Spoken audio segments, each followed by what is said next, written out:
Story के start में दो लोगों को एक लड़की का पीछा करते हुए देखते हैं और वो लड़की मदद के लिए चिल्लाने लगती है, लेकिन वो दोनों इससे स्माइल करते हैं। और जब लड़की के पास भागने का जगह नहीं होता तो वो कहती है प्लीज कोई तो मेरी मदद करो। तभी कोई कहता है रुक जाओ, और वो दोनों कहते हैं अभी ये कौन है, यहाँ देखने को कुछ भी नहीं है बच्चे, यहाँ से चले जाओ। तभी हम उस लड़के को देखते हैं जो चॉकलेट खाते हुए कहता है भागो अगर तुम मरना नहीं चाहते हो तो। और यही हमारी स्टोरी का मेन कैरेक्टर है। ये सुनकर दोनों कहते हैं ये बच्चा जोक भी सुनाता है, और दूसरा कहता है ये क्या था बच्चे, अपनी जान बचाओ बच्चे। तभी वो अपने गर्दन से बैंडेज को हटाता है जिसमें से हैंड निकालना शुरू हो जाता है और चिल्लाते हुए कहता है मैंने कहा भागो। तभी उसके चेहरे पे ब्लड आके लगता है। तभी हम देखते हैं उनमें से एक का दो टुकड़े हो जाता है, जिससे पहले वाला काफी हैरान होता है और उसके पीछे कोई घुर्रा रहा होता है। और हम एक मोस्टर को देखते हैं और वो कहती है मेरे खाने में फिर से डिस्टर्ब डाल दिया। और ये मोस्टर और कोई नहीं होती, वही लड़की होती है जिसे ये दोनों पीछा कर रहा था। तभी वो लड़का डर से चिल्लाते हुए भागने लगता है और एमसी को देखते हैं जो पूरी तरह से चींटियों से कवर हो चुका होता है। और वो डीमन लड़की कहती है ब्लैक एंट। नेक्स्ट सीन अगले दिन का देखते हैं जहाँ पे इंस्पेक्टर डिपार्टमेंट के लोगों को देखते हैं जिसे उन्हें कुछ भी नहीं मिलता और एक बगरी पर वहाँ का फोटो ले रहा होता है। और उनमें से कोई कहता है एक क्राइम सीन जो वॉर जोन जैसा दिखता है, यहाँ पे केवल एक इंसान का कटा हुआ लोअर बॉडी और एक हाथ बचा है। और इस फाइटिंग के कारण कौन हो सकता है, एक इंसेक्ट। और वो अपना सिगरेट की डब्बी निकालते हुए कहता है बचने वाले के हिसाब से उन पे हमला होने से ठीक पहले एक लड़का वहाँ मौजूद था जिसने उसे बचाया। और उसके पीछे एक मच्छर को आते हुए देखते हैं और वो अपना सिगरेट जलाता है और उसके धुएं से वो मच्छर मर के नीचे गिर जाता है। और वो कहता है एक लड़का ये मॉन्स्टर इंसेक्ट मिलते जुलते हैं। 2005 में पहली बार देखे जाने के बाद ये हमारे वर्ल्ड में आए। ये क्रिएचर ह्यूमन को मारते हैं और यहाँ तक कि उन्हें खा भी जाते हैं, लेकिन इसमें सबसे डरावना हिस्सा ये है कि वो हमारे बीच छिपे रहते हैं। हम उन्हें कहते हैं इंसेक्टर्स। नेक्स्ट सीन में और एक लड़की कहती है कि आप सच में सोचते हैं कि वो सिर्फ एक मिथ है, इंसेक्टर सच में है। अगर आपको कभी किसी पर इंसेक्टर होने का शक हो तो प्लीज इमीडिएटली हमसे कांटेक्ट करें। और ये बग रिपर का विजिटिंग कार्ड होता है और कहता है तुम्हारा थैंक यू इसे पढ़ने के लिए यूएस आ रहा। और टीचर कहता है आप सबने कल रात नेमुन में हुए मर्डर के बारे में सुना है ना। अथॉरिटी का मानना है कि ये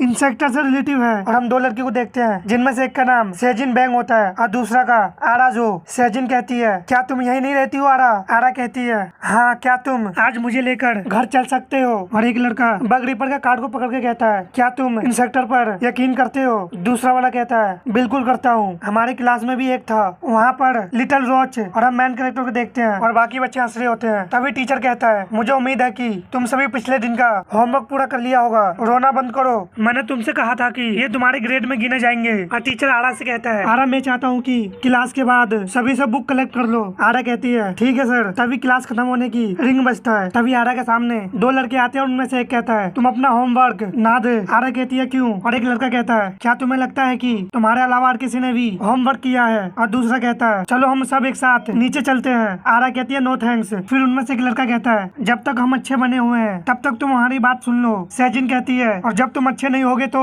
तुम क्या कर लोगे। तभी दूसरा वाला कहता है ओए मास्की मुझे पता है कि तुमने अभी होमवर्क नहीं किया है, तो सिर्फ इसके लिए इसका साइड लेना बंद करो क्योंकि वो तुम्हारी फ्रेंड है। तभी कोई अपना होमवर्क देता है जिसे वो सभी हैरान होते हैं। और हम देखते हैं हमारा मैन कैरेक्टर होता है जिसका नाम मिस योंग जे है। आरा टेक्स्ट बुक को लेते हुए थैंक्स कहती है और मिस योंग जाके चेयर पे बैठ जाता है। तभी उसके टेक्स्ट बुक पे एक चींटी आ जाती है जिसे देख के कहता है ऑल राइट और अपना हाथ बढ़ाता है और अपने टेक्स्ट बुक पे लात मारता है जिससे चींटी पिचक्कर मर जाता है। तभी कोई कहता है ओए रेची डी रूम को पढ़ना सीखो, तुम्हें ये पता नहीं है कि कब रुकना है ना बेवकूफ, जब हम इस पे काम कर रहे हैं। और रेची के बैंडेज को देख के कहता है तुम हमेशा अपने गर्दन पे बैंडेज क्यों लगाए रहते हो, क्या तुम हिक्की छुपा रहे हो। और दूसरा वाला हंसते हुए कहता है ये हिक्की है, तुम्हारी कोई गर्लफ्रेंड थी। और पहला वाला कहता है कुछ तो बोलो रेची। आरा सेजिन से पूछती है ये हिक्की क्या होता है। सेजिन उसके कान में बताती है ये एक ऐसा निशान है जो तब रह जाता है जब कोई आपको सच में किस किया है। और वो अभी भी रेची को बुली कर रहे होते हैं। और एक कहता है ठीक है तुम्हें पता है क्या, इसे हटाओ। दूसरा वाला कहता है खैर ये मना नहीं कर रहा है तो मैं इसे उतार ही देता हूँ ठीक है। तभी आरा उन्हें कहती है तुम दोनों इसे बंद करो। और वो बैंडेज को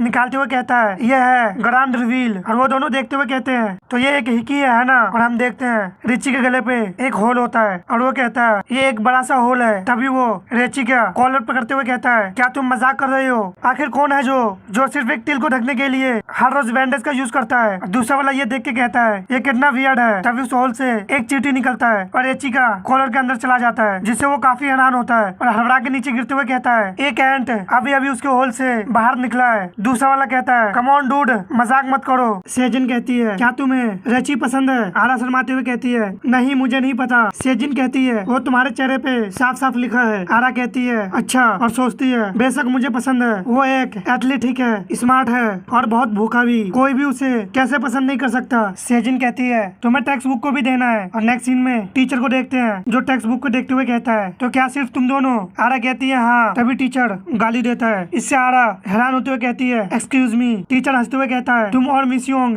स्कूल के बाद घर जा सकते हैं, लेकिन बाकी सभी को बता दे कि उन्हें यहीं रुकना होगा और इंसिनरेशन एरिया का साफ करना होगा। आरा कहती है ठीक है। और आरा बाहर आते हुए सोचती है जब वो दोनों इस बारे में सुनेंगे तो वो जरूर गुस्सा हो जाएंगे, मुझे शायद हेल्प करनी चाहिए क्योंकि सेजिन को भी रुकना है और कल की इंसिडेंट के कारण मैं अकेले घर जाने से डर रही हूँ। तभी सोचती है क्या रेचल भी नेमून में नहीं रहता था, क्या मुझे उससे कहना चाहिए कि वो मेरे साथ घर चले। और वो आगे बढ़ रही होती है और रेची को देख के कहती है हे रेची। रेची प्लेट को देखता है और आरा कहती है वेल हमारे टीचर उन्होंने कहा कि जिसको होमवर्क पूरा नहीं है उसे यहीं रुककर सफाई करनी होगी, लेकिन तुम और मैं घर जा सकते हैं। रेची कहता है अच्छा। और आरा कहती है मैं बस सोच रही थी क्या तुम आज एक साथ घर जाना चाहते हो क्योंकि हम एक आस पड़ोस में ही रहते हैं। रेची कहता सॉरी और वहाँ से जाते हुए कहता है मेरे पास स्कूल के बाद का प्लान है, जिससे बेचारी आरा का दिल टूट जाता है और वो मासूम से शकल बनाते हुए कहती है ठीक है। और नेक्स्ट सीन इंसिनरेटर का देखते हैं जहाँ पे वो दोनों लड़के सफाई करते हुए कहते हैं आखिर हमें इस जगह को साफ क्यों करना है। दूसरा वाला कहता है जो टीचर आए थे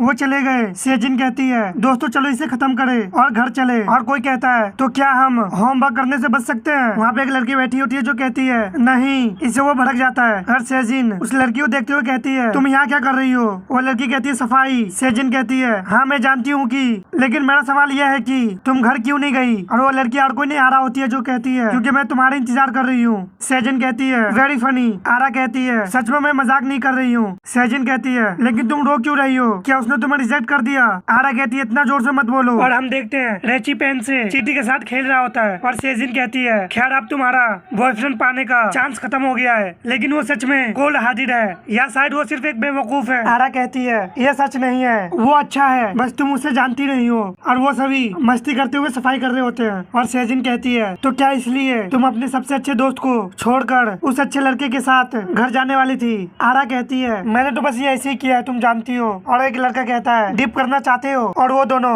वहाँ से जाते हुए कहते हैं तो तुम पहले क्या कर रहे थे। दूसरा वाला कहता है मैं तुम्हें बता रहा हूँ सच में एक चींटी सच में उसके गर्दन से बाहर निकली है। पहला वाला कहता है एक चींटी सच में डूड मेरा लाइफ पहले स्कूल में खराब चल रही थी और अब मेरे दोस्त ने भी पागल जैसा हरकत करना शुरू कर दिया है, मुझे बस अब छोड़ देना चाहिए। दूसरा वाला कहता है बाहर में जाओ, मैं कल उस कॉकरोच को अच्छा सबक सिखाऊंगा फिर तुम देख लेना। और पहला वाला कहता है आप कौन किसे परेशान कर रहा है। तभी दूसरा वाला अपने सामने देख के थोड़ा हैरान होता है। और हम एक मास्टर को देखते हैं जो होमवर्क कहता है। तभी दूसरे वाले के चेहरे पे ब्लड आके गिरता है और एक लड़की हेडफोन लगा के सफाई कर रही होती है और उसके पास उस लड़के का सिर रोल करते हुए आता है, जिसे देख के वो लड़की जबरदस्त चिल्लाती है जिससे सभी का ध्यान उस तरफ जाता है और कहते हैं ये कौन चिल्लाया। तभी वो लड़की भागते हुए कहती है वो क्या है भागो। और एक चश्मे से लड़का कहता है ये एक इंसेक्टर है और वो मास्टर गोलम की तरफ दिख रहा होता है और वो बार बार होमवर्क कह रहा होता है। तभी सभी बच्चे भागना शुरू कर देते हैं। आरा और सेजिन ये देखकर अपने जगह पे ही जम जाते हैं और बच्चे भाग रहे होते हैं और मास्टर भी आगे की ओर बढ़ता है। तभी कोई कहता है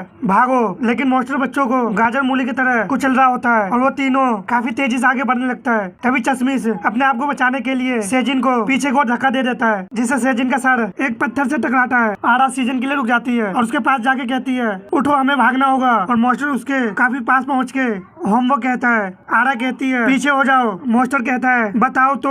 और हम देखते हैं वो मास्टर और कोई नहीं वही टीचर होता है और कहता है तुम घर क्यों नहीं गए। ये देख कर आरा काफी शॉक्ड होती है, अपने हाथ को ऊपर गौर उठाते हुए कहता है क्या तुम मेरी बात नहीं सुनोगी। और आरा पे ढे मारता है। तभी हम कई सारे चींटी को देखते हैं जो मास्टर के हाथ को उखाड़ के रख देता है। इससे मास्टर हैरान होता है और आरा भी। और वो पलट के पीछे को और देखती है और उसे देख के सोचती है ब्लैक एंड सूट।